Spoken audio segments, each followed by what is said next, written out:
Hello, fourth graders. So good to be with you on this fine day. Reading some Watson's Go to Birmingham by Christopher Paul Curtis. I like the way that guy writes. He's a good writer. Hey, remember I was telling you earlier, if you like this one, you might want to try Bud Not Buddy. That's a good one. I think you'd like it. Boy, last chapter was good, huh? That dog won't hunt no more. Remember why? A raccoon tried to drown it. That's hard to believe. Held its head underwater, and when Mr. Robert caught up with the dog, he pulled it out of the water and it was dead. Well, maybe not quite dead. And he gave it mouth to nose resuscitation. Brought the dog back alive, but now that dog won't hunt no more. I don't blame it. I wouldn't hunt either. Seems like it's pretty good there at Grandma Sands. Mr. Robert is cool. Byron's having a good time. Here we go. Hey, you guys know what a whirlpool is? It's like water that spins around. Like when you drain your bathtub, or a sink. Sometimes you see it spinning around right there at the bottom. I guess sometimes those whirlpools can get really big. Boy, it'd be terrible to get stuck in one, wouldn't it? So you know what a whirlpool is? Well, this is chapter 13. And it's I Meet Winnie's Evil Twin Brother, the Wool-Poo. Wool-Poo. Wool-Poo. Like Winnie the Pooh? Well, this is his evil twin brother, the Wool-Poo.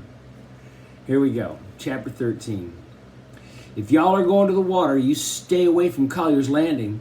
A couple years ago, Miss Thomas's little boy Jimmy got caught up in some kind of whirlpool there, and they didn't find the poor boy's soul body for 3 days. I'd only halfway listened to what Grandma Sands said, and now me and Joey and Byron were standing at a sign with arrows that pointed in two directions.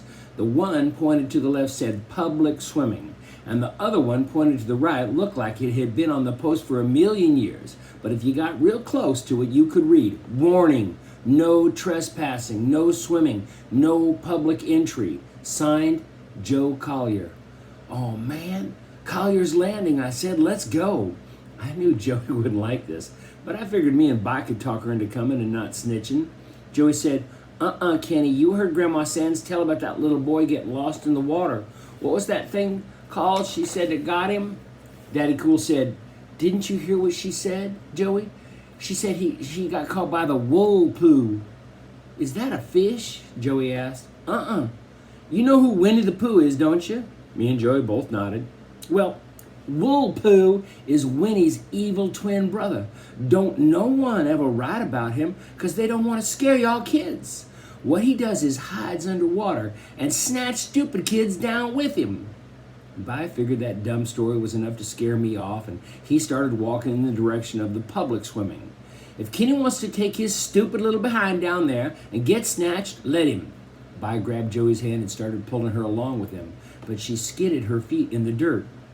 But Byron, what if the Wool-Poo comes down to where we're going too? Can he swim down there and get people too? Nah, Joey, the Wool-Poo don't come on public beaches. He just grabs folks that are too stingy to let peons come on their land, like this Collier guy. Who could understand Byron? Here was a chance for another fantastic adventure, and he was going in the wrong direction. Something was wrong with him. If he was in Flint and you told him not to do something, he'd go right out and do it. But now he's acting real dull and square. Maybe it was the heat. Maybe it was like it had sucked all the energy out of me and it sucked all the meanness and fun out of Byron. What you gonna do, punk? Byron shouted over his shoulder. Joey yelled, come on, Kenny, you know what Grandma Sands said. I couldn't believe it. I really wanted to go see where some kid drowned. And now Bi was choosing this time to listen to what a grown-up told him? Aw, man, I'm going to Collier's Landing. Byron shrugged. Have fun. I shouted, what's wrong with you? When are you going to start acting like you normally do? What would Buphead say if he saw you acting like this? Byron flipped me a double middle fingers and another finger sign I'd never seen before and said, you just keep your stupid little behind out of the water. Forget you, I'm going. They kept walking. I'm not playing. Joey waved.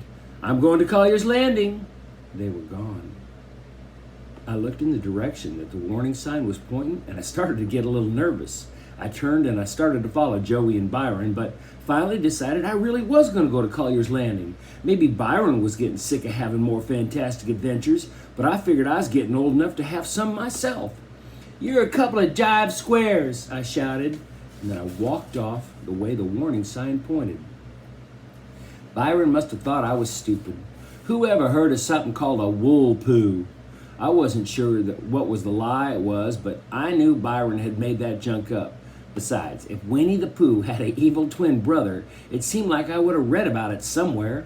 Some of the times it was kind of hard to understand what Grandma Sands was saying, but I couldn't remember her saying anything about a wool poo. If there was really something that snatched kids in the water, Mom and Dad wouldn't have let us come down here. Would they?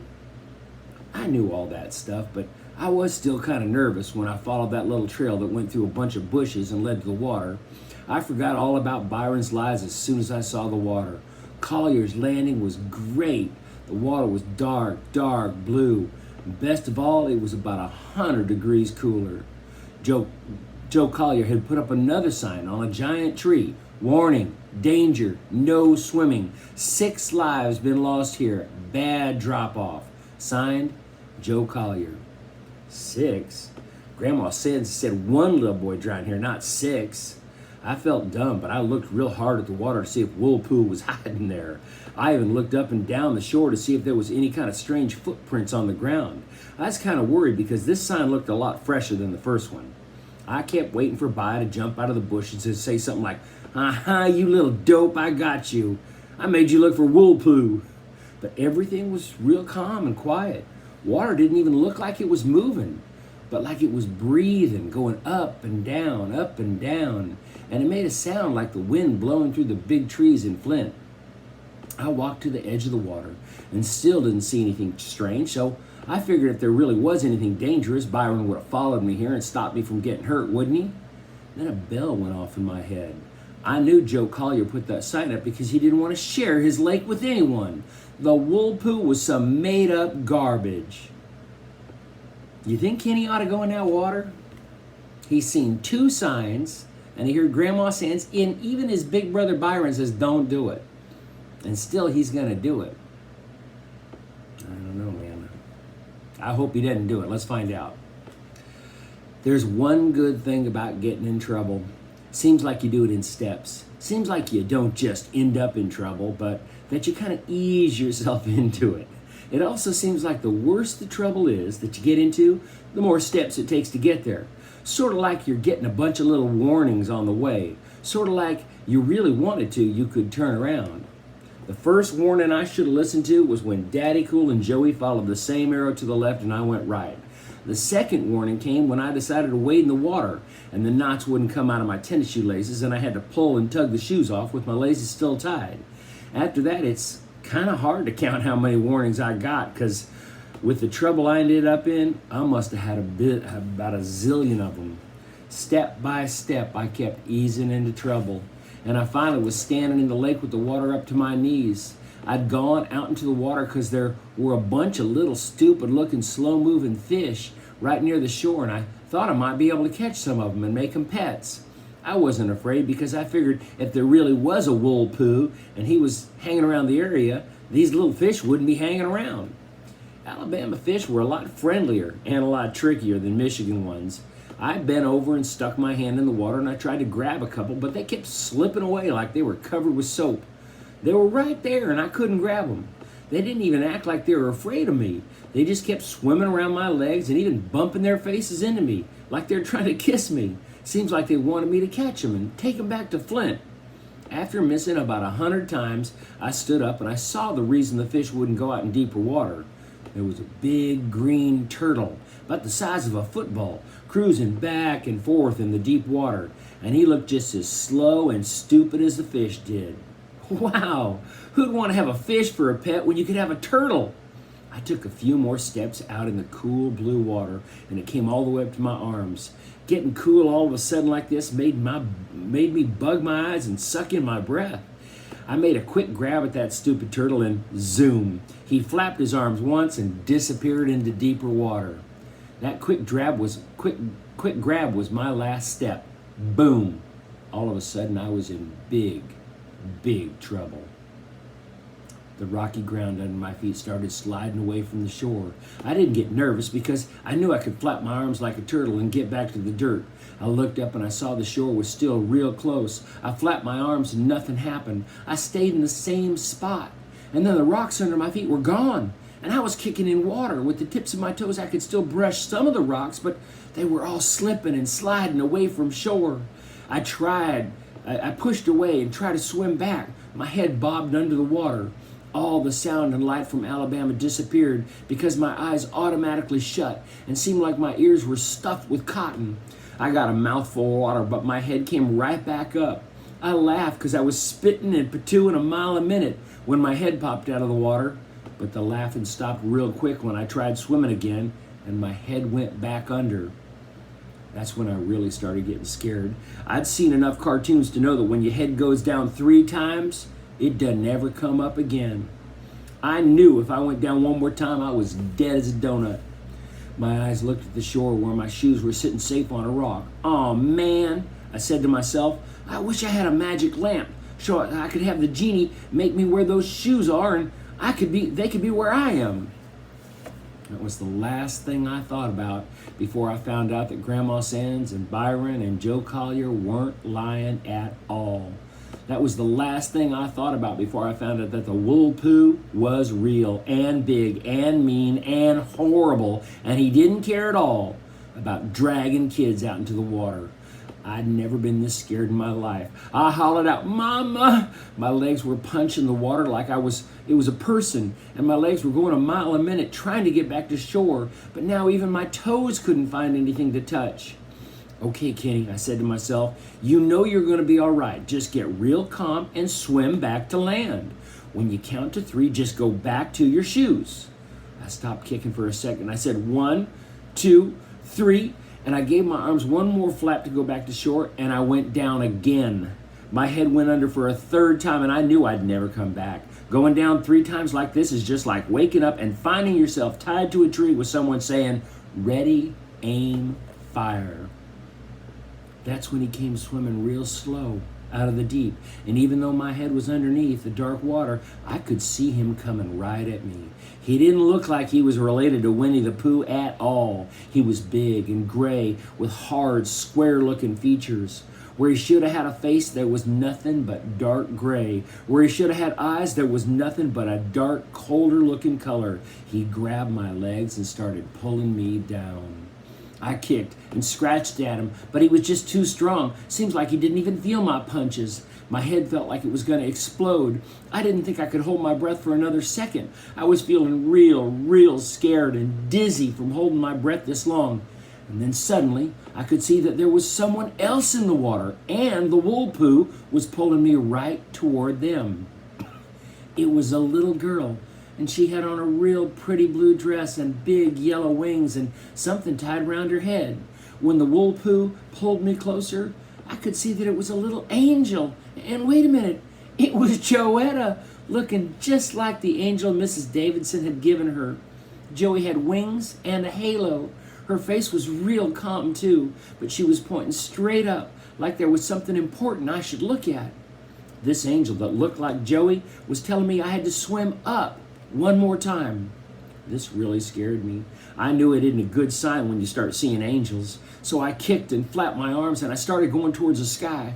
My head came up and I spit out a belly full of water and took a couple of deep breaths. Mama, help me. But the wool poo wasn't through with me. I felt his hard hand go around my ankle and I went down for a 4th time.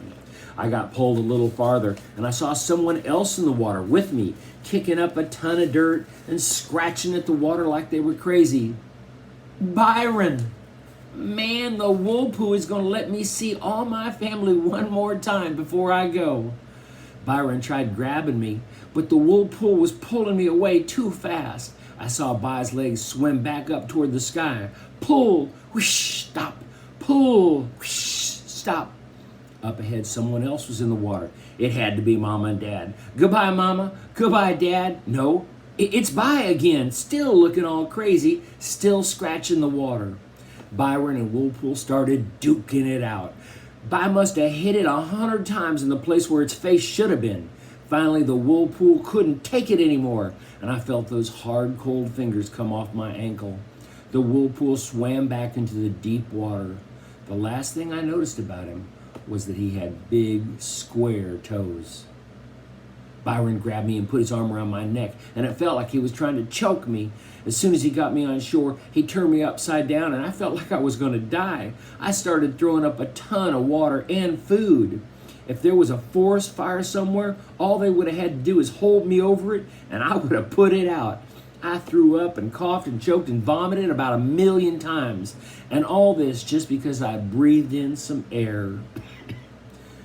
By held me by the ankles and kept banging me up and down and screaming at me. When the sound from the water in my ears and the sound of me vomiting my guts out and the whoosh sound from the whirlpool finally left me, all I could hear was Byron shouting, "Oh man, oh man, oh man," over and over. Finally I yelled, "Stop, put me down." Byron dropped me on the ground right on top of all the water and junk that I'd thrown up. I knew he was going to make a stupid joke about me landing face first and all that mess, but he didn't. He just wrapped his arms around my shoulders real tight and put his mouth right on top of my head. Byron was shaking like he was getting electrocuted and crying like a baby, kissing the top of my head over and over. Oh, this was real disgusting. He kept saying, "Kenny, Kenny, Kenny," a bunch of times with his mouth wide open on the top of my head. I could feel his teeth grinding into my skull, but Bi didn't care. I said, "Oh man," and tried to make him quit, but all he could do was sit there too tired to do anything but let Daddy Cool nibble on the top of my head while he cried like a kindergarten baby. Why was Kenny crying? Why was Byron crying? He was scared. He almost lost Kenny.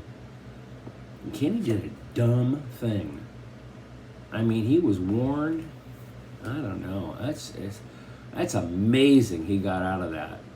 And he got out of that because Byron came back, happened to see him. How about the whirlpool thing? Is that real? Was there really something in the water trying to pull him down? Or was he just dreaming all that? Was there really an angel? Or was he just looking at Joey? Who knows? Maybe the whirlpool's real. Maybe an angel helped pull him out of there. Or maybe he just was scared to death. Oh well, that was a good chapter. Kind of different. Byron is changing. He's really changing as a person. He's growing up. Yeah. All right, that was a good one. I'll see you next time for chapter 14. Adios, my friends.